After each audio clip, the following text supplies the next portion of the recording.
नमस्कार, स्वदेश न्यूज में आप सभी का स्वागत है। मैं हूं भागीरथ साहू।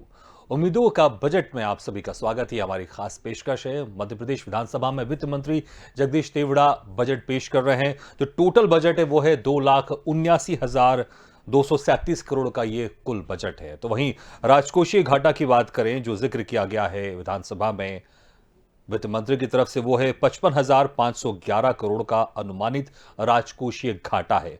और तमाम तरह की घोषणाएं की गई हैं वित्त मंत्री की तरफ से। एक बार आपको बता देते हैं क्या कुछ खास घोषणाएं की गई हैं वित्त मंत्री जगदीश देवड़ा की तरफ से। महंगाई भत्ता 20% से बढ़ाकर 31% किया जाएगा, जिससे 7.5 लाख कर्मचारियों को फायदा होगा। तो वहीं एमबीबीएस और नर्सिंग की सीटें बढ़ेंगी। तो भोपाल, इंदौर, जबलपुर में पीपीपी यानी पब्लिक प्राइवेट पार्टनरशिप के तहत 217 इलेक्ट्रॉनिक व्हीकल चार्जिंग स्टेशन बनेंगे। भोपाल के बगरोद और बिरसिया में उद्योग पार्क बनेंगे। स्पोर्ट्स साइंस सेंटर की स्थापना की जाएगी। जनजाति विकास निगम बनेगा। गायों की सेवा के लिए नई योजना शुरू की जाएगी। तो बुरहानपुर पहला जिला होगा जहां हर घर को नल जल की सुविधा से जोड़ा जाएगा। तो जिस तरह से पंचायत चुनाव की बात करें, उसमें ओबीसी आरक्षण कोर्ट की तरफ से रद्द कर दिया गया था, उसको लेकर इससे बजट में भी कोशिश की गई है ओबीसी वर्ग को साधने की। ओबीसी के लिए पिछड़ा वर्ग वित्त विकास निगम के लिए 50 करोड़ का प्रावधान किया गया है। उद्यानिकी फसलों के लिए विकसित की जाएगी 1 लाख मीट्रिक टन की भंडारण क्षमता। दुग्ध उत्पादन योजना के लिए 1050 करोड़ का प्रावधान किया गया इस बजट में। तो प्रदेश में घर घर पशु चिकित्सा सेवा शुरू होगी और तमाम तरह की योजनाएं हम चर्चा करेंगे इस खास पेशकश में। जो मेहमान हमारे साथ जुड़े हैं, मैं पहले उनसे उनका परिचय करा देता हूं आप लोगों को। शंकरलाल तिवारी जी रहेंगे हमारे साथ, जो कि पूर्व विधायक हैं बीजेपी से। जी, बहुत बहुत स्वागत है आपका। और कांग्रेस की तरफ से कांग्रेस के पक्ष रखेंगे राम पांडे जी, जो कि कांग्रेस प्रवक्ता है। आपका भी स्वागत है। और रमेश शर्मा जी रहेंगे हमारे साथ, वरिष्ठ पत्रकार, जो कि हम बजट में विश्लेषण को लेकर हम उनका भी पक्ष जानेंगे कि कैसा रहा ये बजट है। तो आप सभी मेहमानों का बहुत बहुत स्वागत है। शंकरलाल तिवारी जी, सबसे पहले मैं आपके पास आना चाहूंगा। मैं 2,79,237 करोड़ का ये टोटल बजट है। तो वहीं राजकोषीय जो घाटा है वो 55,511 करोड़ का अनुमानित राजकोषीय घाटा है। तो राजकोषीय घाटा तो है, इसमें कोई शक नहीं है, लेकिन तमाम तरह के दावे भी किए गए, तमाम तरह के वादे किए गए, घोषणा की गई है इसमें कि मध्य प्रदेश को एक विकास की गति पर लेके जाएं। सबसे पहले आपका नजरिया, हालांकि आप बीजेपी की तरफ से हैं तो इस बजट को अच्छा बताएंगे आप, लेकिन वो क्या क्या खास जो घोषणाएं की गई हैं, जो प्रावधान किए गए, जो मध्य प्रदेश की जनता के लिए लोक लुभावन भी हैं वो, और ये मध्य प्रदेश की विकास के लिए भी बेहतर है, जो इसको मध्य प्रदेश के विकास को और गति देंगे। बजट सभी को और लाभ पहुंचाने वाला है, और विशेषकर प्रदेश के अंदर जो विकास पिछले समय में और अभी इन 2-3 वर्षों में अधोसंरचना का, अन्यान्य सिंचाई का, इन सब कामों जो काम अधूरे थे उनके लिए भी राशि की व्यवस्था की गई है। साथ में कुछ आवश्यक नए कार्यों के लिए भी राशि की व्यवस्था उसमें की गई है। सभी जाति, सभी वर्ग, जाति की दृष्टि से विचार न करते हुए सभी वर्गों के लिए, चाहे किसान हो, मजदूर हो, नौजवान हो, सभी वर्गों के लिए, विशेष करके बेटियों के लिए, बच्चों के लिए, और सरकार ने वर्तमान स्थितियों में सबसे जो देश प्रदेश की आर्थिक स्थिति को मजबूत करने वाला होगा भविष्य में, और प्रदेश के अंदर अधोसंरचना और जन कल्याणकारी कार्यक्रमों की दृष्टि से अभी कर्मचारियों के मामले में भी 31% जो डीए दिया गया था उसके भी राशि का प्रावधान किया है, जिससे 7-7.5 लाख कर्मचारी लाभान्वित होंगे। अन्य तमाम बातें बजट में हैं जो जनहित की हैं, और मैं सोचता हूं इस बजट का स्वागत हो रहा है। इतनी मुझे चलिए, आपने कहा कि इस बजट का स्वागत हो रहा है। आप जो विपक्ष की तरफ से हैं, जो कांग्रेस की तरफ से हमारे साथ मौजूद हैं, राम पांडे जी, उनसे पूछ लेते हैं। राम पांडे जी, क्या कहेंगे आप? लेकिन ये जरूर मैं आपसे कहना चाहूंगा कि अभी तो बजट पेश हो रहा था, उसके पहले ही कांग्रेस के विधायकों ने हंगामा शुरू कर दिया। पहले सुन तो लें बजट में क्या कुछ प्रावधान है, अच्छा है कि खराब है, उसके बाद रिएक्ट करें। लेकिन शुरू नहीं हुआ, आप लोग ने विरोध करना शुरू कर दिया था। हंगामा नहीं कहते हैं, इसे सवाल पूछना कहते हैं। और हमारे देश में लोकतंत्र है और लोकतंत्र को बचाने का प्रयास किया जा रहा है। आजकल देश में जो सवाल पूछता है उसे हंगामा करना कहते हैं या देशद्रोही कहते हैं या पाकिस्तानी कहते हैं, जो वर्तमान समय में गलत चल रहा है। और ये जो बजट है टोटल इसके बारे में झूठ बोला जा रहा है। जैसा कि अभी आपने बोला, मैंने भी बजट के बारे में पढ़ा कि बगरौदा को इंडस्ट्रियल एरिया के रूप में डेवलप किया जाएगा।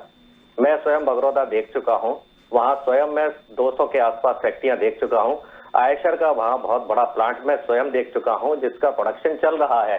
कमलनाथ सरकार के समय बगरौदा इंडस्ट्रियल एरिया डेवलप हो चुका है, 200-250 ऑलरेडी वहां फैक्ट्रियां हैं और ये कह रहे हैं कि हम बगरौदा को इंडस्ट्रियल पार्क के रूप में डेवलप करेंगे। ये सबसे बड़ा इनका झूठ यहाँ निकल आया। ये कह रहे हैं 13,000 शिक्षकों की भर्ती करेंगे। 13,000 से ज्यादा ऑलरेडी शिक्षक चयनित हो चुके हैं, उनको आप अपॉइंटमेंट लेटर दे चुके हैं, लेकिन उनकी ज्वाइनिंग आप नहीं करा रहे हैं। कल महिला दिवस के अवसर पर महिला शिक्षकों ने भारतीय जनता पार्टी के भोपाल कार्यालय पर प्रदर्शन भी किया था। तो ये रोजगार देने की घोषणाएं भी आपकी झूठी साबित हो रही हैं। और इस बजट में ऐसा कौन सा प्रावधान है जो पिछले बजट में नहीं था? पिछले बजट में भी शिक्षा की बात की गई थी, पिछले बजट में भी रोजगार की थी, पिछले बजट में भी स्वास्थ्य की थी, पिछले बजट में भी वो सारी बातें थी लगभग जो इस बजट में है। लेकिन जनता को तो कोई फायदा नहीं हुआ ना। 5.5 लाख लोग इस साल और बेरोजगार बढ़ चुके। जो ऑलरेडी 30-35 लाख थे वो आज 40 लाख के आसपास बेरोजगार यहाँ बढ़ चुके हैं। आप कह रहे हैं कि हम रोजगार के लिए उद्योगपतियों को बुलाएंगे, मीटिंग करेंगे, तो ये तो आप 18 साल से कर रहे हैं। उद्योगपति भी जान चुके हैं कि ये मुख्यमंत्री घोषणावीर है, तो वो भी घोषणा कर जाते हैं। बोलिए शिवराज जी, कितने की घोषणा करना है? 10,000, 20,000, 50,000 करोड़ की वो कर जाते हैं और उसके बाद भूल जाते हैं। बताइए, पूरे हिंदुस्तान में मध्य प्रदेश में कोई आता है रोजगार के लिए? पूरे हिंदुस्तान में मध्य प्रदेश में कोई शिक्षा के लिए आता है? पूरे हिंदुस्तान में मध्य प्रदेश के लिए कोई स्वास्थ्य के लिए आता है? स्वास्थ्य व्यवस्थाएं बदतर, शिक्षा व्यवस्था बदतर, उद्योग व्यवस्था बदतर, रोड व्यवस्था बदतर, हर चीज में मध्य प्रदेश फिसड्डी हो रहा है। इसलिए मध्य प्रदेश के लोग बाहर जाते हैं, बाहर के लोग मध्य प्रदेश नहीं आते हैं। कोरोना काल में आप देख चुके हैं कि मजदूर मध्य प्रदेश से बाहर नहीं जा रहे थे, बाहर से मध्य प्रदेश आ रहे थे। तो ये सारी कहानी जो है भारतीय जनता पार्टी की, ये रटे हुए तोते की तरह है। जो पूरा पैसा जो भी है 2,80,000 करोड़, ये जाता कहाँ है? हम और आप देख चुके हैं। महिला बाल विकास में ये कह रहे हैं बच्चों की बात पहले से डिपार्टमेंट है, सीधा सीधा सा अधिकारी महिला बाल विकास का 33 करोड़ रुपए अपने अकाउंट में ट्रांसफर कर लेता है। वो पैसा कहाँ जाता है? मंत्री के पास और भाजपा कार्यालय के पास। कुआं खोदने के लिए पैसा आता है 2.5 करोड़ खंडवा में, वो पैसा कहाँ जाता है? अधिकारी के अकाउंट में। शौचालय का पैसा जो भाजपा ही सरपंच है उनके अकाउंट में चला जाता है, भारतीय जनता पार्टी के पास जा रहा है। तो पैसा सीधा सीधा भ्रष्टाचार के माध्यम से अधिकारियों की इतनी हिम्मत हो गई है, सरपंचों की इतनी हिम्मत हो गई है कि सरकार का पैसा अपने अकाउंट में ट्रांसफर कर लेते हैं और उन पर कोई कार्रवाई नहीं होती है, उनको प्रमोशन होता है। बजट हर साल आता है और आगे भी आएंगे। पिछले बजट में क्या हुआ और उसके परिणाम क्या हुए, हमें इस पर बात करनी चाहिए। इनको शर्म नहीं आती है? कहते हैं कि हमने टैक्स नहीं बढ़ाया। अरे 28% जीएसटी कर रखा है और क्या 100% करोगे? हमारे कांग्रेस के सरकार में 10-12% था, आपने 28% कर दिया। कांग्रेस के सरकार में डीजल पेट्रोल पर एक्साइज 3-4-5% था, आपने 33 से लेकर 40% कर दिया। और कितना टैक्स बढ़ाएंगे? और फिर कहते हैं हमने टैक्स नहीं बढ़ाया। अरे आपने टैक्स 10 गुना पहले ही कर चुका है, आपको टैक्स कम करना चाहिए। टैक्स के कारण ही तो जनता मर रही है। ये 2,80,000 करोड़ कहां से आ रहा है? ये जनता का खून चूसा जा रहा है, उसी से तो 2,80,000 करोड़ आ रहा है। कौन सी भारतीय जनता पार्टी की फैक्ट्री चल रही है? आप किस चीज में टैक्स नहीं रहे? रजिस्ट्री खर्चा कांग्रेस के समय पे 6-8% आता था प्रॉपर्टी का, आज 12.5% प्लस जीएसटी। राम पंडित जी, बहुत हमारे पास अभी समय है, हमारे पास समय है, हम एक एक करके चर्चा करेंगे। लेकिन बहुत जरूरी है कि विपक्ष की जो पैनी नजर होनी चाहिए कि हर बात को लेकर, हर जो प्रावधान किया गया उसको लेकर अगर विपक्ष की पैनी नजर नहीं होगी तो सरकार होगी वो उसमें ज्यादा सीरियस नहीं होगी। इसलिए बहुत अच्छी बात कही आपने, जो भी जिक्र किया मैं इसका समर्थन करता हूं कि हाँ, इन चीजों को लेकर सरकार को और गंभीर होना चाहिए कि जो इतना जो बड़ा बजट है इसका सही तरह से इस्तेमाल हो और जो भी जो चीजें हैं, लोक लुभावन चीजें हैं या फिर जो जनता से जुड़ी थोड़ी चीजें हैं, उनको उसका हक मिलना चाहिए। रमेश शर्मा जी हमारे साथ जुड़े हुए, वरिष्ठ पत्रकार। रमेश शर्मा जी, कैसे देखते हैं आप इस बजट को? राजकोषीय घाटा को मिलाकर जो 2,79,237 करोड़ का ये बजट पेश किया गया है सरकार ने, वित्त मंत्री जगदीश देवड़ा ने इस बजट को पेश किया, आप कैसे देखते हैं इसको? आप इस बजट को मैं मिला जुला बजट देखता हूँ। हम्म। स्वाभाविक रूप से इसमें कोई शक नहीं कि ये लोक लुभावन बजट इसको कहा जाएगा। तो लोगों को लुभाने की जो बातें हो सकती हैं वो सभी वर्ग को, विशेषकर महिलाओं के लिए भी इसमें प्रावधान है, बच्चों के लिए भी प्रावधान है, छात्रों के लिए भी प्रावधान है और नए उद्योग लगाने के भी इसमें प्रावधान है। तो मोटे तौर पर अगर आप देखेंगे तो इसको निश्चित रूप से ये माना जाएगा। और जिस तरीके से 2 लाख लगभग 80,000 करोड़ का ये बजट आ रहा है, मैं समझता हूँ ये मध्य प्रदेश की जो अर्थव्यवस्था में विकास हुआ है, ये उसके कारण ये सारा का सारा ये बजट बढ़ रहा है। ये बात सही, बिल्कुल ठीक है। लेकिन इसके साथ साथ सरकार को इस बात पर भी ध्यान रखना चाहिए कि ये जो राजकोषीय घाटा बढ़ रहा है, वो राजकोषीय घाटा बढ़ने के साथ साथ मध्य प्रदेश पर जो कर्ज बढ़ रहा है, इसकी भी चिंता की जानी चाहिए। हालांकि ये बात मैं इसकी सराहना करूंगा कि इस बजट में कोई टैक्स नहीं लगे, और ये मैं इसको सराहना करूंगा, ये जनहित में है कि टैक्स नहीं लगना। लेकिन फिर भी कहीं ना कहीं इस बात पर भी विचार हो कि अगर हम आत्मनिर्भरता का नारा लगा रहे हैं देश में, तो बजट के मामले में भी हर राज्य सरकार आत्मनिर्भर बने। और ये आत्मनिर्भरता गांव से आरंभ होनी चाहिए। इस बजट में स्वाभाविक रूप से कृषि को, बिजली को जो कुछ अनुदान देने की बात है, ये एक पक्ष तो ये है कि इसमें सराहनीय है, लेकिन एक दूसरा पक्ष भी ये भी इसमें माना जा सकता है कि कहीं ना कहीं गाँवों की व्यवस्था सरकार के आश्रय पर ज्यादा ना चले, किसान सरकार के भरोसे ना चले। कुछ ऐसी नीति इस बीच में हो कि किसान आत्मनिर्भर बने, गांव आत्मनिर्भर बने, उत्तर प्रदेश आत्मनिर्भर बनेगा, तो उससे ये कर्ज लेने की समस्या और राजकोषीय घाटा, ये दोनों समस्याएं दूर होंगी। बिल्कुल, वाकई आत्मनिर्भर अगर राज्य होगा, आत्मनिर्भर अगर जनता होगी, तो जो राजकोषीय घाटा कम होगा और इससे जो जनता का है उसका भी विकास होगा। और अगर जनता का विकास होता है, लोगों का विकास होता है, तो प्रदेश का विकास तो उसमें जरूर होगा, इसमें कोई शक नहीं है। शंकरलाल तिवारी जी, जिस तरह से 2018 में जब विधानसभा का चुनाव हुआ था, तो किसानों की जो नाराजगी थी वो कहीं ना कहीं भारी पड़ी थी, इसलिए कुछ सीटें बीजेपी के पास कम रह गई थी, इसलिए कांग्रेस ने सरकार बनाया, वो बात अलग है। फिर 1.5 साल के बाद फिर तख्ता पलट हो गया, फिर से आप लोग की सरकार बन गई। तो इस बार बात करें जो 2,79,000 करोड़ का जो बजट है इस बार का, उसमें से 1,72,000 करोड़ की जो है वो आपने किसानों के लिए रखा है आपने। तो देखा जाए तो 60% से ऊपर बजट का एक हिस्सा आपने किसानों को लेकर रखा है। जिस तरह से 3 कृषि कानून बिल को लेकर एक माहौल पूरा देश में बना था, तो कहीं ना कहीं किसान फिर से नाराज ना हो जाए, पूरे किसानों को साधने की कोशिश की जा रही है इस बजट के माध्यम से। निश्चित रूप से साधने जैसी बात तो न कहना चाहिए, पर भारतीय जनता पार्टी की सरकार जनसंघ के समय से इस बात के लिए समर्पित रही है कि हर हाथ को काम, हर खेत को पानी, और उसके पीछे भाव इतना था कि किसान हमारी प्राथमिकता में है।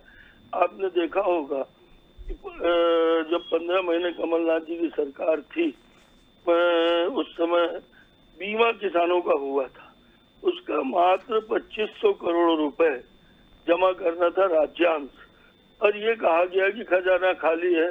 मंत्री से लेकर मुख्यमंत्री तक जी इतना कहते रहे, पर वो राज्य के किसानों को बीमा का पैसा नहीं मिला। और जैसे ही शिवराज सिंह जी मुख्यमंत्री बने, उन्होंने 1 महीने के अंदर वो 2500 करोड़ रुपए जमा किया कंपनियों को, और सारे किसानों के खाते में पैसे आए। मैं आपको स्मरण दिलाना चाहता हूँ कि किसानों के प्रति समर्पित सरकार की केंद्र 6,000 रुपए सम्मान निधि के रूप में केंद्र की सरकार माननीय मोदी जी ने पहली बार किसानों को शुरू किया। कुछ बड़े लोगों के लिए 6,000 रुपए बहुत कम चीज हो सकती है, पर 1.5 एकड़, 2 एकड़, आधा एकड़ जमीन जिन लघु किसानों के पास है, उनके लिए 6,000 रुपए जुताई और बुवाई के लिए बड़ी रकम है। और इसी तरह आपने देखा कि खजाना खाली का नारा लगता रहा 15 महीने, पर शिवराज जी के आते ही बीमा के तो उन्होंने किए ही, साथ में 6,000 में मध्य प्रदेश की पहली सरकार थी जिसने 4,000 रुपए किसानों के लिए सम्मान निधि बढ़ा करके 10,000 रुपए किया। अभी बात हो रही थी कांग्रेस के जमाने की, मैं वो पुरानी बातें नहीं कहना चाहता, पर मैं आपको एक बात बताऊं कि मध्य प्रदेश के अंदर किसानों को 0% पर जो है तो कर्जा मिल रहा है। हमें याद है, आप सबको भी याद होगा कि 16%, 18% ब्याज भूमि विकास बैंक, कोऑपरेटिव बैंक के माध्यम से यदि एक पंप भी कोई किसान लोन में ट्रैक्टर ले लेता था, कोई संसाधन ले लेता था, तो उसकी कुड़की होती थी और 16-18% ब्याज लगती थी, उसमें भी सरचार्ज लगता था अगर रह जाए। रही बात, आपने कहा कि किसान नाराज थे और इसलिए हम कुछ कम सीटों से 5-7 कम सीटों से जीते। वस्तुस्थिति नहीं थी, एक पोच किया गया किसानों की नाराजगी का, और नहीं तो फिर दिग्विजय सिंह जैसी हालत हमारी भी होनी चाहिए थी जो 2003 में उनकी हुई थी। मात्र 34 सीटें कांग्रेस जीती थी, हमको कुल 5-7 सीट से चूके, और उसकी वजह यह थी कि किसानों के कर्जा माफ का जो नारा दिया गया उस कारण से कुछ नुकसान हुआ, पर वो नारा फर्जी साबित हुआ। छोटे छोटे कर्जे कुछ लोगों के माफ तो किए गए कागज में, पर कोऑपरेटिव बैंक पूरे के पूरे दिवालिया हो गए। सहकारिता का क्षेत्र जो था किसानों के लिए, भूमि विकास बैंक बंद हो गए, और नतीजतन 25,000 से अधिक एक जिले, 2 जिले, 4 जिले में डिफाल्टर हो गया। उनको भी कर्जा 0% ब्याज में देने का काम शिवराज जी ने किया है। तो सरकार किसानों के प्रति समर्पित है, चाहे वो दिल्ली की हो, चाहे वो मध्य प्रदेश की हो, जहाँ भी भाजपा काम कर रही है वो किसान उसकी प्राथमिकता में। और इतने ही नहीं है, बिजली के मामले में भी किसानों को तमाम प्रकार की छूटें दी गई, उनका बिल आधा किया गया। अब इस कोरोना काल की परिस्थिति में भी सरकार ने और प्रदेश के मुख्यमंत्री माननीय शिवराज सिंह ने जिस ढंग से उदारता पूर्वक सभी वर्गों को, किसान और किसान के साथ साथ महिलाएं, बेटियां, और अभी अखिल कह रहे थे कि चयनित शिक्षक बैठे हैं।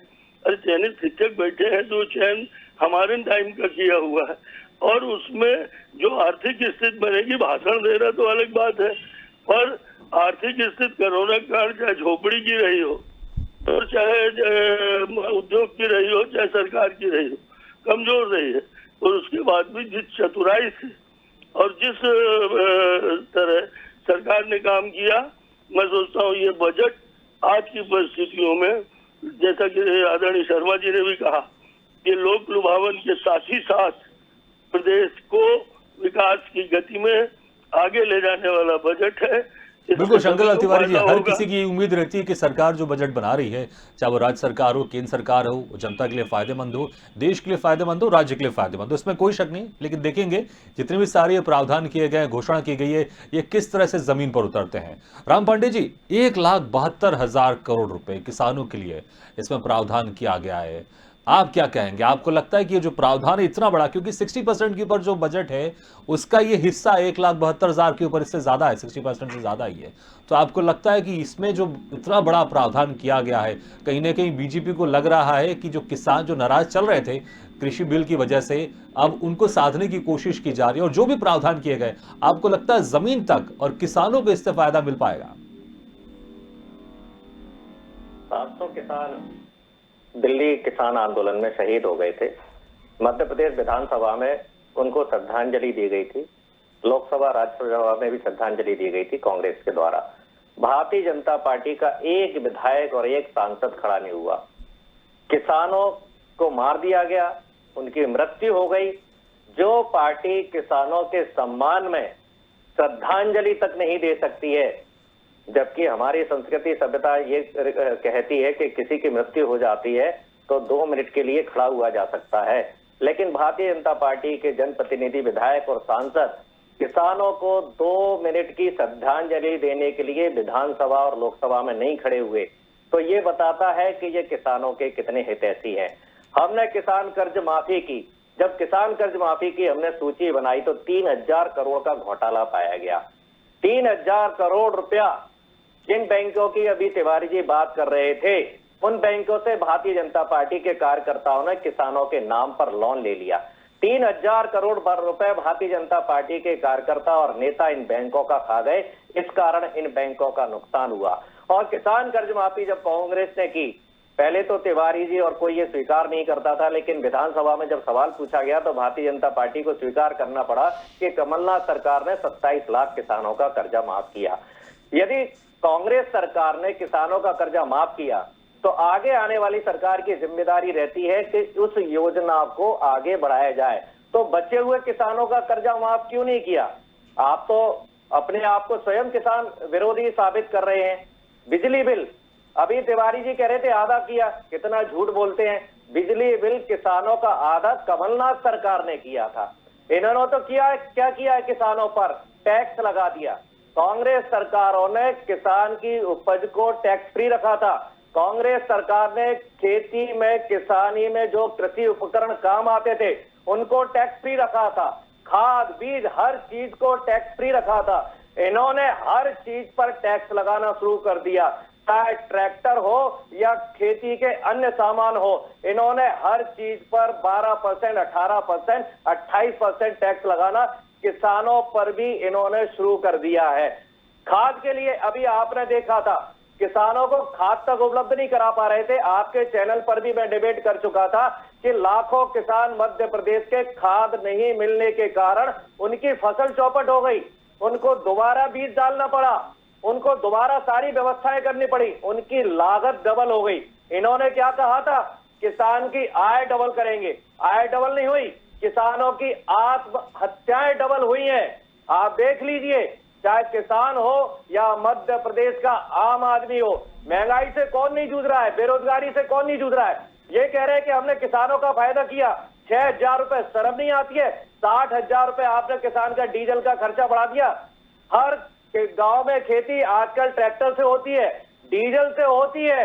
जो उसका डीजल का खर्चा आता था, आज वो डीजल का खर्चा उसका 10 गुना आ रहा है। बिजली का खर्चा आ रहा है, खाद का खर्चा आ रहा है। आप 6,000 रुपए उसके अकाउंट में डाल रहे हो और 60,000, लाख, 2 लाख रुपए का उसको नुकसान पहुंचा जा रहे हो। आपको शर्म नहीं आती है? मुर्गे को दाना डाल रहे हो और उसके पंख निकाल रहे हो और मुर्गे की गर्दन काट रहे हो और फिर कहते हो कि हमने किसानों का फायदा किया। यदि किसानों का फायदा होता तो किसानों की हालत सुधरती। किसान हर दिन आत्महत्या नहीं करते। मध्य प्रदेश आज आत्महत्या में, किसान आत्महत्या हो या नौजवान आत्महत्या हो, नंबर 1 क्यों है? चाहे बेरोजगारी में नंबर 1 क्यों है मध्य प्रदेश? मध्य प्रदेश हर प्रदेश से क्यों पिछड़ता जा रहा है? और ये क्या कह रहे थे अभी कि कोरोना काल में कमाई नहीं हुई। 2,40,000 करोड़ पिछले बार का बजट था, इस बार 2,80,000 करोड़ कैसे हो गया? कहां से आया आपके पास ये 40,000 करोड़? जब जनता के काम धंधे बंद है तो आप जनता का खून क्यों चूस रहे हैं? और उसके पहले भी 10-20,000 करोड़ आपने बजट में बढ़ाया था। आज जनता का खून चूसकर आप टैक्स बढ़ा रहे हैं और फिर कहते हैं कि कोरोना काल के कारण प्रभावित हो रहे हैं। हर साल बजट की राशि बढ़ रही है और आप कहते हो कि कोरोना काल में काम धंधे प्रभावित हो गए, जनता के काम धंधे प्रभावित हो गए, रोजगार छिन गया, लेकिन आपके बजट का अमाउंट बढ़ता जा रहा है। ये साबित करता है कि आप जनता का खून चूस रहे हो और ये जनता का राम पंडित जी, अगर इतनी है। सारी बात को मैं, अगर आपकी बात को मैं एक लाइन में बोलूं तो आपका कहने का मतलब यह है कि जो राज्य सरकार है वो किसानों की जेब में 1 रुपए डाल रही है लेकिन दूसरी जेब से वो 2 रुपए निकाल रही है। मैं पूरी इस लाइन को एक लाइन में कह सकता हूं जी। जी वापस आएंगे, इसको हम चर्चा को और कंटिन्यू करेंगे। लेकिन जो रमेश शर्मा जी भी हमारे साथ जुड़े हुए वरिष्ठ पत्रकार, मैं उनके पास भी जाता हूं, उनसे भी समझता हूं, क्योंकि आप लोग पार्टी के हैं तो डेफिनेटली बीजेपी इस बजट को बहुत अच्छा बताएगी, आप कांग्रेस के हैं इस बजट को विरोध करेंगे और मुझे लगता है ये बहुत अच्छी चीज है, लोकतंत्र की खूबसूरती है, क्योंकि तभी विपक्ष को जो कमियां हैं वो गिनाना चाहिए और सरकार को जो खूबी है उसको बताना चाहिए, क्योंकि तभी बैलेंस बनेगा और ये लोकतंत्र की बहुत अच्छी खूबसूरती है। मैं इसका स्वागत करता हूं। लेकिन रमेश शर्मा जी हैं, वरिष्ठ पत्रकार है, वो इसको और बेहतर तरीके से एनालाइज कर सकते हैं। रमेश शर्मा जी, 1,72,000 किसानों के लिए इसमें प्रावधान किया गया है। अक्सर जो बीजेपी की सरकार है वो खेती को लाभ का धंधा बनाने के लिए जोर देती रहती है। आपको क्या लगता है इससे मध्य प्रदेश में किसानों की जो स्थिति है वो बदलेगी? क्योंकि इसमें कोई शक नहीं है, हमारा जो देश है, भारत जो देश है वो कृषि प्रधान देश है और हम इसमें, हमको खुश होना चाहिए, हमको गर्व होना चाहिए, क्योंकि कई देश ऐसे हैं जिनके जमीन पर कुछ खास उगता नहीं है। हमारे पास इतना, हमारा देश इतना सक्षम है कि हम हमारे हर जरूरत की चीज हमारे देश में उगा सकते हैं। तो आपको क्या लगता है मध्य प्रदेश में जो प्रावधान किया गया बजट में 1,72,000 करोड़ का, इससे मध्य प्रदेश में किसानों की स्थिति बदलेगी, खेती लाभ का धंधा बनेगा प्रदेश में? ये मोटे तौर पर वाकई ये जो प्रावधान उन्होंने किया है, ये प्रावधान बहुत अच्छा है और मेरी दृष्टि में इस प्रावधान की सराहना की ही जाना चाहिए। गांव के क्षेत्र को इतना बजट देने का अर्थ है, ये ठीक है कि कुछ काम गांव में ऐसे होते हैं जो किसी व्यक्ति को प्रत्यक्ष लाभ नहीं दिखता है, लेकिन अब प्रत्यक्ष उसका लाभ होता है। ये जो बजट उन्होंने ग्रामीण विकास के लिए बनाया हुआ है, इससे स्वाभाविक रूप से गांव में सड़कें बनने वाली हैं, गांव में नल जल योजना, हर घर में जो स्वच्छ जल पहुंचने वाला है, वो इसमें बनेगा, इसमें स्कूल सुधरेंगे, इसमें अस्पताल बनेंगे, ये जो और दूसरी और चीजें होती हैं इसका इसमें खास तौर से लाभ बनेगा। और जिस तरीके से अब डीजल के ट्रैक्टर के बजाय इलेक्ट्रॉनिक ट्रैक्टर आने वाले हैं, तो इस बजट में इसका भी प्रावधान है कि उनको किस तरीके से उनकी चार्जिंग की जो व्यवस्था होती है, तो ये सारा इसमें स्वाभाविक रूप से इसमें किसानों को ही लाभ मिलना है। इसके अलावा फिर वो एक और बात इस बजट में उन्होंने संकेत किया है जिसकी चर्चा की जानी चाहिए, वो चर्चा है अभी तक जिस तरीके से जो पार्क बनाए जाते थे, इंडस्ट्रियल एरिया बनाना और इंडस्ट्रियल पार्क बनाना, इन दोनों में फर्क आता है। इंडस्ट्रियल पार्क जब बनाया जाता है तो उसमें कहीं ना कहीं जो लघु उद्योग टाइप लोग होते हैं उसका एक यूनिट बनाया जाता है, एक क्लस्टर बनाया जाता है, उनकी बिक्री की भी व्यवस्था की जाती है। तो कई इंडस्ट्रियल एरिया ऐसे हैं जिन्हें इस बजट में सरकार विकसित करके उनको इंडस्ट्रियल पार्क के रूप में करेगी। इसके अलावा गांव ग्रामीण जो क्षेत्र होता है, तहसील का जो क्षेत्र, कुछ तहसील जो ग्रामीण के क्षेत्र होते हैं, तो ये जो इंडस्ट्रियल एरिया अब चूंकि छोटे एरिया, बड़े जहां जो बन चुके हैं उनको पार्क के रूप में बनाना और ग्रामीण स्तर पर जो इंडस्ट्रियल एरिया डाउन करना है, तो उससे कहीं ना कहीं रोजगार का जो अवसर है, वो रोजगार के अवसर सड़क बनने से, बिल्डिंग बनने से, ये क्लस्टर बनने से रोजगार के अवसर इससे स्वाभाविक रूप से बढ़ेंगे। मैं समझता हूँ गांवों के विकास के लिए और मान करके चलिए कि भारत वो देश है जो कृषि प्रधान देश तो कह ही सकते हैं, लेकिन ये गांव में बसता है। और इसका हमने अभी कोरोना में भी देखा, कोरोना के जो पहली लहर थी उसमें अर्थव्यवस्था पूरे देश की लगभग बैठ गई थी। कोई कुछ भी कहे, अलग अलग प्रांतों में अलग अलग दलों की सरकारें हैं, लेकिन लगभग बैठ गई थी। लेकिन जैसे ही रबी की फसल बाजार में आई और थोड़ी सी छूट मिली, अर्थव्यवस्था फिर से पटरी पर दौड़ी। अगर किसान ठीक होगा तो मान करके चलिए कि वो फसल बेच करके सोना भी खरीदता है, फसल बेच करके आलीशान शादियां भी करता है, कपड़ा भी खरीदता है, मकान भी बनाता है, ट्रैक्टर भी खरीदता है और लोहा भी खरीदता है। तो कुल मिलाकर के किसान की उपज अगर अच्छी होगी तभी पैसे का रोटेशन बढ़ेगा। फसल से ही रोटेशन बढ़ता है। तो ये जो सरकार ने इस बार कोशिश की है, मैं समझता हूँ मध्य प्रदेश को आत्मनिर्भर बनाने के लिए, तो देश को आत्मनिर्भर बनाने के लिए ये जो बजट का ग्रामीण क्षेत्र का प्रावधान है, मैं इसकी सराहना ही करूंगा। जी, तो बहुत सारी उम्मीद आपने जगाई है। जो प्रावधान किया गया 1,72,000 करोड़ का, तो हम भी उम्मीद करते हैं और जो किसान भाई होंगे और जो प्रदेश की जनता होगी वो भी उम्मीद करेगी कि जो हमारे प्रदेश के किसान हैं वो और संपन्न हो और बेहतर हो, जो उनकी समस्याएं हैं वो समस्याएं दूर हो। क्योंकि जब किसान प्रगति करेगा, क्योंकि जैसा कि आपने कहा कि जो हमारा देश है, और मैंने भी पहले जिक्र किया कि हमारा देश है वो कृषि प्रधान देश है और वो गाँवों में बसता है वो, तो अगर गाँव की अगर दशा और दिशा बदलेगी तो इससे हमारा जो देश का विकास है, प्रदेश का विकास है और बेहतर होगा। शंकर लाल तिवारी जी, महंगाई को लेकर हर कोई परेशान है, इसमें कोई शक नहीं है। हर कोई ये उम्मीद करता है, चाहे वो केंद्र का बजट हो या राज्य सरकार का बजट हो, कि उसमें महंगाई से कुछ राहत मिले। तो आप लोगों ने सरकारी कर्मचारियों के लिए प्रावधान तो किया, उनका जो महंगाई भत्ता है वो 20% से बढ़ाकर आपने 31% कर दिया है। लेकिन सरकारी कर्मचारियों के अलावा जो बाकी जो लोग थे, बाकी जो आम जनमानस है, वो ये उम्मीद कर रही थी कि जो पेट्रोल में जो राज्य सरकार का हिस्सा होता है उसमें कुछ छूट मिले। गैस सिलेंडर में ऐसे बहुत सारे लोग हैं जिनको अभी सब्सिडी भी नहीं मिल रही है, तो उनकी कुछ उम्मीद थी कि राज्य सरकार की तरफ से कुछ ऐसा किया जाए कि ताकि गैस सिलेंडर के दामों में कुछ कमी हो। राज्य सरकार जो कर सकती है, लेकिन सिर्फ आपने जो सरकारी कर्मचारियां हैं उनके महंगाई भत्ते को आपने 20% से बढ़ाकर 31% किया है। वो तो खुश होंगे, लेकिन बाकी आम जनता उसके लिए कुछ खास प्रावधान इस पे दिखाई नहीं दिया। मैं आपसे आग्रह पूर्वक कहूँ कि ये जो कर्मचारियों को 80% डीए दिया गया, ये डीए ही का पैसा जो कर्मचारियों के पॉकेट में जाएगा, ये बाजार में ही आने वाला है, परचेजिंग पावर बढ़ेगा। और प्रदेश के अंदर 7.5 लाख कर्मचारियों को इसका लाभ मिल रहा है। 7.5 लाख कर्मचारी के यदि 4 का परिवार मान लें तो लगभग 28-30 लाख लोगों की जेब में, उनके घरों में आर्थिक आमदनी बढ़ने वाली है, 2,000-5,000 से लेकर अधिकारियों के 25,000 से। खैर, आप जो कह रहे हैं वो भी ठीक है। महंगाई के मामले में आपने देखा होगा कि गरीबों को खाद्यान्न की सुविधा कोरोना काल में फ्री भी और 1 रुपए किलो भी दी गई, सिर्फ इसलिए कि गरीब की थाली खाली न रहे। इसके अलावा भी 6,000 की बात तो करी, पर 4,000 रुपए जो प्रदेश सरकार ने दिया, उन जुमलों के बीच की खजाना खाली है, उस 4,000 की बात नहीं आई। कहा गया कि खाद के न मिलने के कारण 1 लाख किसान की फसल नष्ट हो गई। वास्तविकता के धरातल में ये है कि गेहूं उत्पादन में हम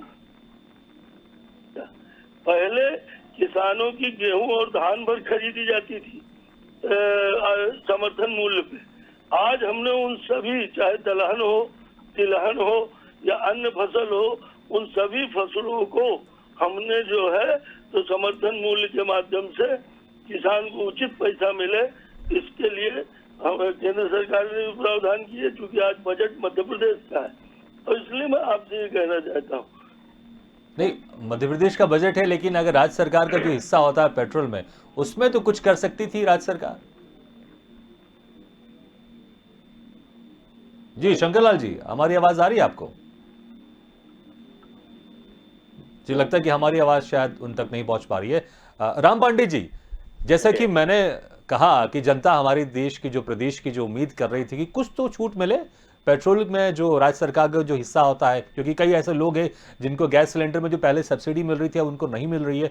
और जो विपक्ष है वो लगातार, कांग्रेस है प्रदेश में विपक्षी पार्टी, वो लगातार महंगाई का मुद्दा उठाते रहता है, इसमें कोई शक नहीं है, और उठाना भी चाहिए ताकि कुछ समाधान निकल कर आए।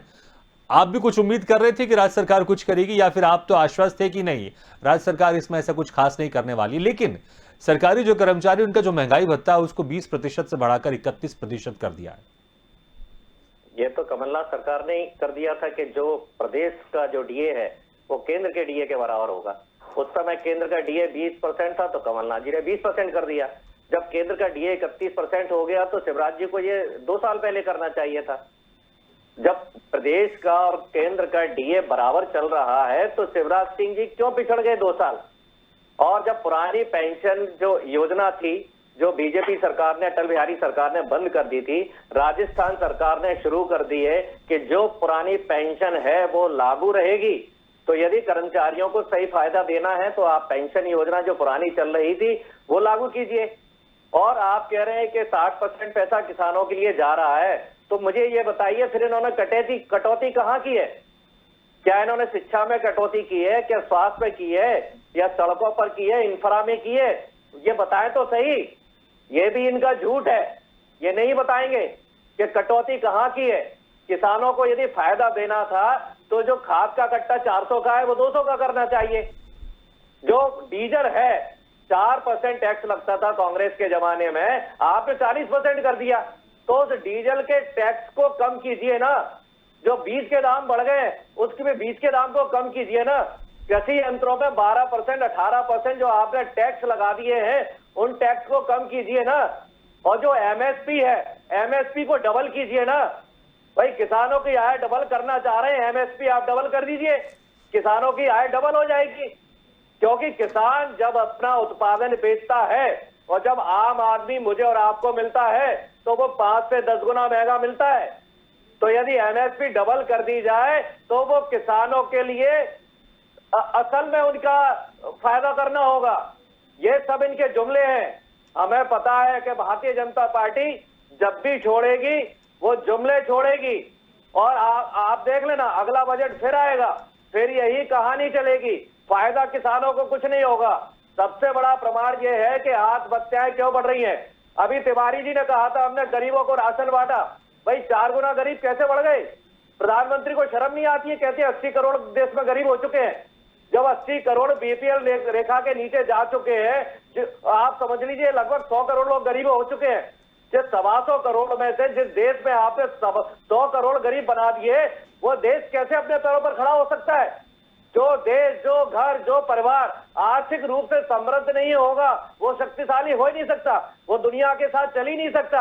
आपने देश को, प्रदेश को, जिले को विकलांग बना दिया है आर्थिक रूप से। आम आदमी बहुत कमजोर हो चुका है। लोगों के चेहरे से नजर आता है कि ये लोग टूट चुके हैं, मरने की कगार पर है। केवल धर्म का जहर उनको दिया जा रहा है, धर्म उनके दिमाग पर चढ़ा दिया गया है। इस कारण हमारा देश पूरी दुनिया में पिछड़ता जा रहा है। जितने भी इंडेक्स है आज हम 100 के पार चले गए। हम अड़ोसी पड़ोसी जो देश है हमारे छोटे छोटे, उनसे भी पिछड़ते जा रहे हैं पूरी दुनिया में। हमें यदि सुधरना है तो ये जुमलेबाजी से दूर आना पड़ेगा। हमें अपनी सोच अच्छी रखना पड़ेगी, नियत अच्छी रखना पड़ेगी। और ये 2,80,000 करोड़ जो जनता का पैसा है, इसका सदुपयोग करना पड़ेगा। ये पैसा भारतीय जनता पार्टी के कार्यालयों में खर्च नहीं होना चाहिए, भारतीय जनता पार्टी की रैलियों में खर्च नहीं होना चाहिए, भारतीय जनता पार्टी के विज्ञापनों में खर्च नहीं होना चाहिए। ये पैसा जो भी है 2,80,000 करोड़, इसका बड़ा अमाउंट भारतीय जनता पार्टी के पास जाता है, इसलिए प्रदेश नहीं सुधर रहा है और न जनता की आर्थिक स्थिति सुधर रही है।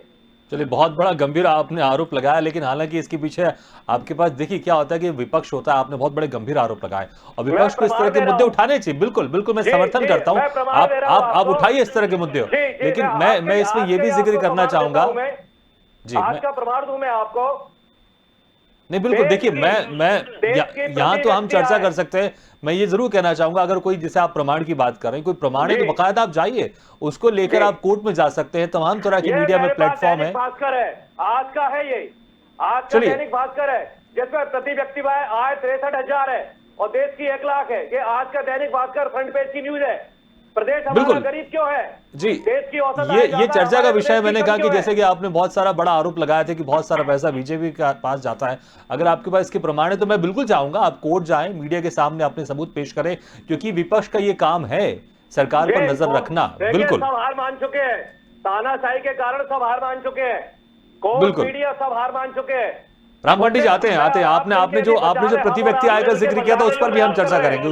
जी बिल्कुल, तानाशाही को बचाने का प्रयास हम और आप मिलकर थोड़ा सा कर रहे हैं। नहीं बिल्कुल, राम पंडित जी आते हैं, वो जो आपने प्रति व्यक्ति आय का जिक्र किया था उस पर भी हम चर्चा करेंगे। जी रमेश शर्मा जी, महंगाई को लेकर जो प्रदेश की जो जनता है वो हमेशा उम्मीद करती है, हालांकि मुझे ऐसा लगता है कि जो महंगाई है वो हर समय ये समस्या बनी ही रहती, चाहे 10 साल पहले चाहे 40 साल पहले जाए या आने वाले 10 साल की बात करें, महंगाई पर हमेशा बात होगी। लेकिन एक उम्मीद की जाती है जनता की तरफ से, कोई बजट अगर आ रहा है तो कुछ महंगाई से उनको राहत जरूर मिले। तो सरकारी कर्मचारियों का जो महंगाई भत्ता उसको तो बढ़ा दिया, बाकी जो बड़ी चीज थी पेट्रोल है, गैस सिलेंडर है, उसमें ज्यादा सरकार ने कुछ खास किया नहीं। ना सरकार का जो प्रतिशत होता है टैक्स का उसको कम किया, या बहुत सारे ऐसे लोग हैं जिनको गैस सिलेंडर की अभी सब्सिडी भी नहीं मिल रही है, हालांकि वो केंद्र सरकार की तरफ से रहता है, लेकिन कुछ कर सकती थी। आपको क्या लगता है, जो टैक्स नहीं बढ़ाया राज्य सरकार ने, इसमें कोई शक नहीं, लेकिन क्या कुछ और कर सकती थी कि महंगाई को लेकर जनता को थोड़ी सी जो राहत है वो मिल सके? या फिर अभी इस साल चुनाव नहीं है, अगले साल चुनाव है, तो हो सकता है कि अगले साल के बजट में कुछ प्रावधान दिखे इस तरह का? देखिए, मोटे तौर पर महंगाई को लेकर के मेरी राय बिल्कुल अलग है। महंगाई असल में एक जुमला हो गया है, ये राजनेताओं के मुंह पर और अखबारों में छपता है। जहां जो दल विपक्ष में होता है, जहां भाजपा विपक्ष में, जैसे छत्तीसगढ़ में भाजपा विपक्ष में है, वहां वो महंगाई की बात करती है, या कांग्रेस विपक्ष में है तो ये महंगाई की बात करते हैं। मैंने होश संभाला है तब से मैं राजनेताओं के मुंह से ये सुन रहा हूँ कि हम महंगाई कम करेंगे।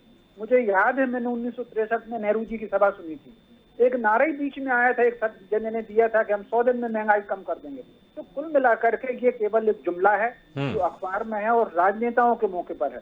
मुझे समाज में और बाजार में महंगाई बिल्कुल नहीं दिख रही। आप मुझे बताइए, अगर महंगाई होती तो भोपाल में ना तो चलने की जगह बची है कारों की, ना खड़ी करने की जगह बची है, झुग्गी में भी अब कारें पहुंच गई हैं। ये जो आंकड़े आते हैं गरीबी रेखा के नीचे, एक व्यक्ति मोटरसाइकिल से घूम रहा है, एक व्यक्ति कार में घूम रहा है, उसको क्यों होना चाहिए गरीबी रेखा के नीचे? मोटे तौर पर ये जो आंकड़ेबाजी है और जुमलेबाजी है महंगाई को लेकर के, लगभग यही स्थिति है। ये ठीक है कि बाजार में अगर कुछ दाम बढ़े हैं, तो दाम अगर बढ़े हैं तो क्रय शक्ति भी तो बढ़ी है। अगर आप देख लें, इस डीजल पेट्रोल की जो जितनी सारी बातें होती हैं, साल भर पहले भोपाल में ही डीजल पेट्रोल की खपत क्या थी और साल भर बाद ही डीजल पेट्रोल की खपत क्या हो गई, मान करके चलिए। आमतौर पर अगर दूसरी जगह 9% तो 11% डीजल पेट्रोल की खपत बढ़ी है, तो 18% दूसरी चीजों की बढ़ी है, तो लेकिन डीजल पेट्रोल की खपत 18% बढ़ी है। ये आंकड़े आए हैं।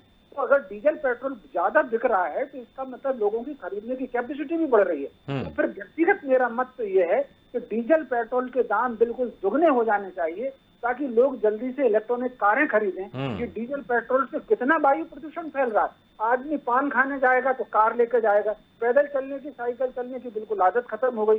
डीजल पेट्रोल के दाम तो दुगने होने चाहिए ताकि लोग साइकिल से चलें, थोड़ा बहुत पैदल चलें, दोस्तों के साथ घूमने जाने, सिगरेट पीने की तो भी कार में बैठ करके जा रहे हैं। ये जो इस तरह की दिखावटी सजावटी लाइफ आ गई है, ये जो जितनी भी दिखावटी सजावटी चीजें हैं, इनके दाम तो बढ़ने ही चाहिए। ये मेरी निजी राय है। बिल्कुल, आपने आपने एक नया एंगल दिया। हालांकि मुझे लगता है जो बहुत सारे दर्शक हैं जो देख रहे होंगे उनको ये राय आपकी पसंद नहीं आएगी कि पेट्रोल डीजल के नाम दुगने कर दी जाए, क्योंकि वो तो चाहते हैं कि और कम कर दिए जाए। लेकिन इसमें आपका एक नया एंगल था कि अगर पेट्रोल डीजल के दाम ज़्यादा होंगे तो फिर हम इलेक्ट्रिक की तरफ बढ़ेंगे, सोलर एनर्जी की तरफ बढ़ेंगे, तो जो हमारा पर्यावरण है वो शुद्ध होगा। लेकिन हालांकि सरकार इसके ऊपर काम कर रही है कि जो ऊर्जा के क्षेत्र में बेहतर काम करने की कोशिश कर रही है। सोलर एनर्जी, इलेक्ट्रिसिटी एनर्जी की जो गाड़ियां उसको लेकर बेहतर काम कर रही है। हालांकि अभी जो आपने एक नया एंगल दिया कि दाम दुगने हो जाने चाहिए, कई दर्शक है उनको ये जरूर बात अच्छी नहीं लगी होगी। शंकरलाल तिवारी जी, अगर जी अभी जो कल आर्थिक सर्वेक्षण जो आप ही की सरकार ने विधानसभा के पटल में रखा था, उसमें यह बताया गया है कि जो बेरोजगारों की जो संख्या है वो 30 लाख है, और पिछले एक साल के अंदर ही 5.5 लाख उसमें बेरोजगार बढ़े हैं। और अभी जो 13,000 नियुक्ति की बात की आपने टीचर्स की, तो ये जो चीजें, इसको लेकर राम पांडे जी ने भी कुछ जिक्र किया था, उसके बाद हम जब जाएंगे तो वो और अपनी बात रखेंगे। तो ये जो पिछले एक साल में जो इतने आंकड़े बढ़े हैं बेरोजगारों को लेकर, और जो 30 लाख, तो सिर्फ 13,000 का एक जो प्रावधान है, अब वो भी देखना होगा जमीनी स्तर में आते आते कितना पूरा ये होता है। तो इस पर आप क्या कहना चाहेंगे? कल जो आर्थिक सर्वेक्षण रिपोर्ट आपकी सरकार ने खुद पेश किया और अभी के जो ये बजट में प्रावधान हुए, इसमें कैसे ये जो इतना बड़ा डिफरेंस है इसको कैसे सरकार पाटेगी, बेरोजगारों की संख्या कैसे कम करेगी?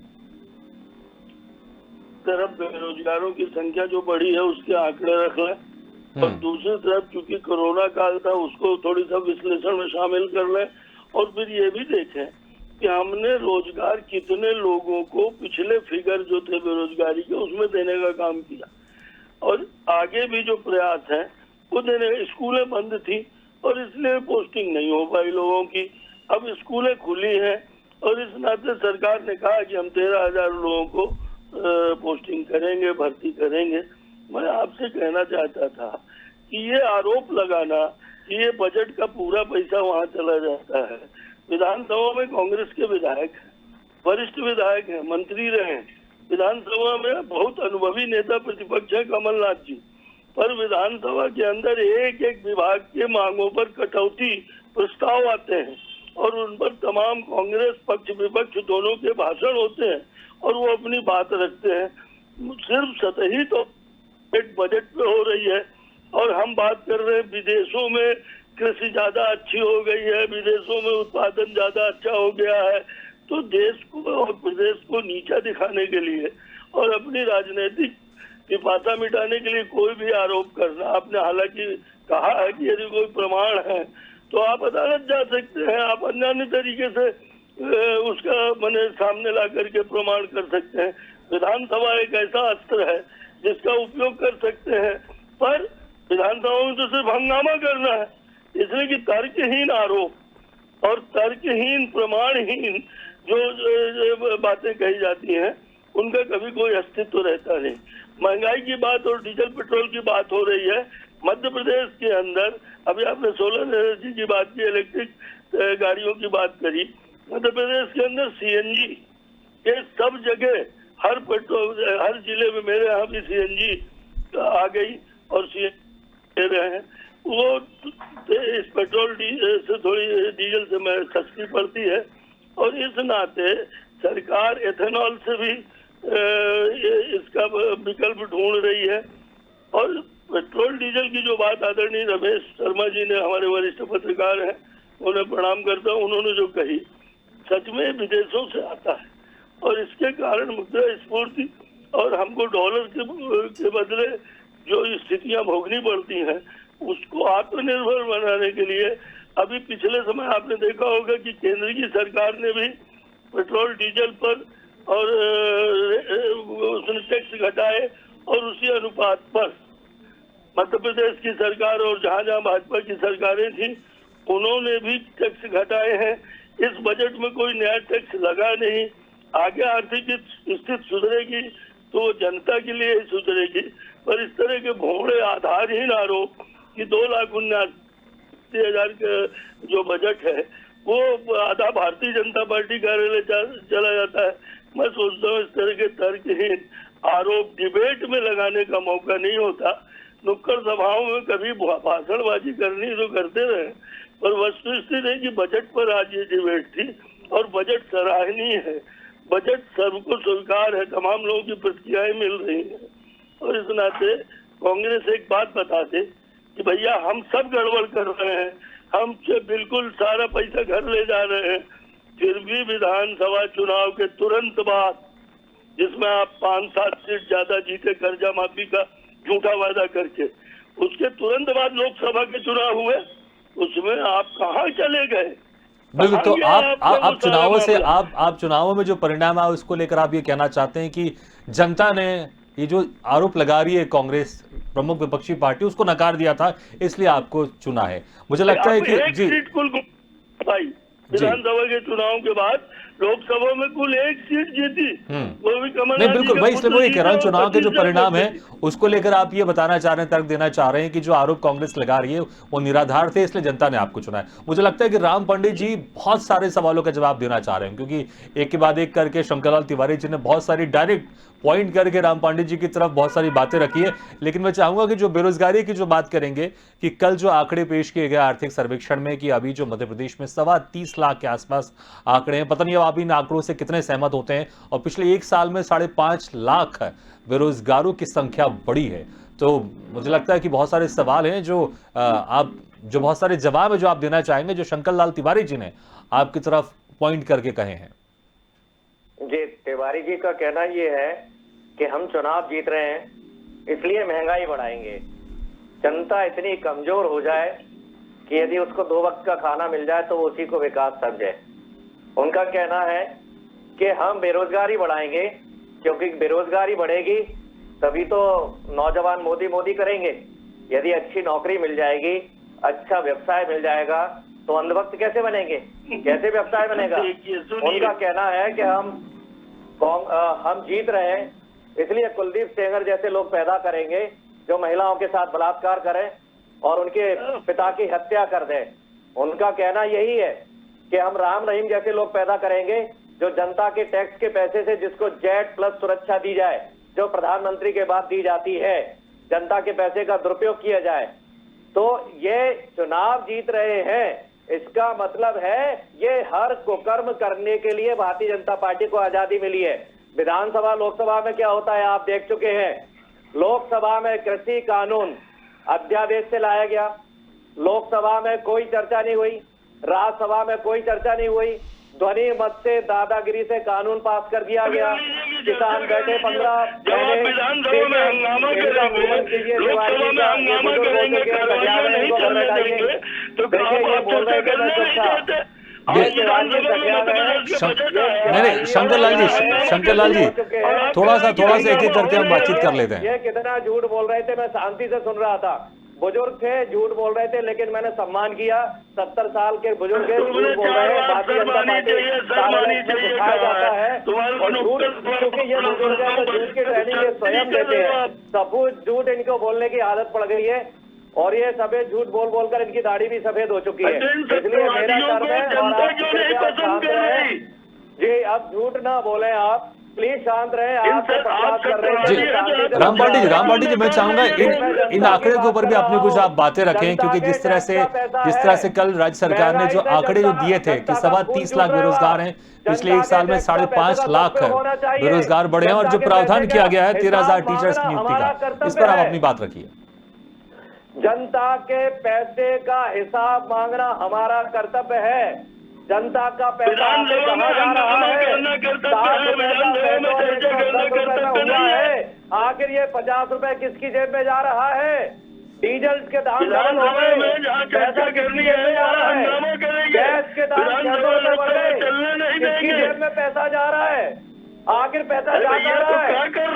तो पैसा 3 गुना हो गया है। हम मांग करते हैं, क्यों नहीं कानून वापस लाते हो? क्यों नहीं 15 लाख सबको देते हो?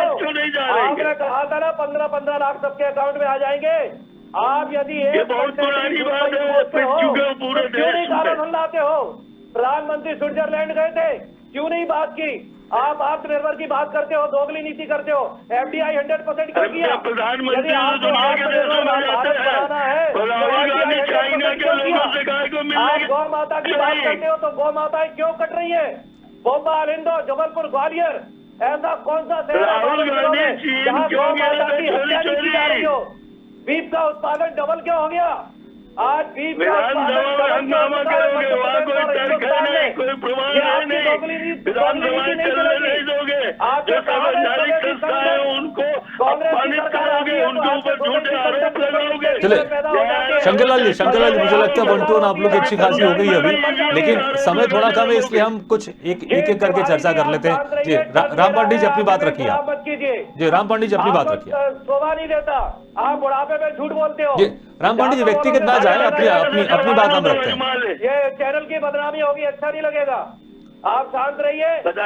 जी शंकरलाल जी समय कम है तो थोड़ा सा हम एक एक करके हम बात कर लेते हैं, क्योंकि जो कुछ 1-2 मुद्दे और हैं उस पर हमको चर्चा करना है। तानाशाही खत्म नहीं हो जाती। जी आर्थिक स्थिति बजट पे बात करना मेरे भाई, जी आर्थिक रूप से मेरे भाई। शंकरलाल जी थोड़ा सा मैं आपसे विनती करता हूं कि थोड़ा शांत हो जाए, बस राम पांडे जी को हम थोड़ा समय देते हैं। हाँ राम पांडे जी अपनी बात करिए, मैं बेरोजगारी की बात कर रहा था, उसमें आप अपनी बात कर दीजिए। जो आंकड़े पेश किए हैं राज्य सरकार ने, उस पर आप कितना इत्तेफाक रखते हैं, या आपको लगता है कि ये आंकड़े कम है, इससे ज्यादा भी होंगे?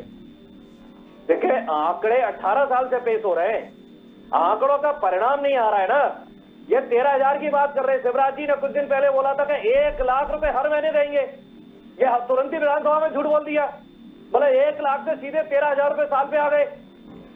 1 लाख रोजगार देने का मतलब होता है 12 लाख रोजगार देंगे।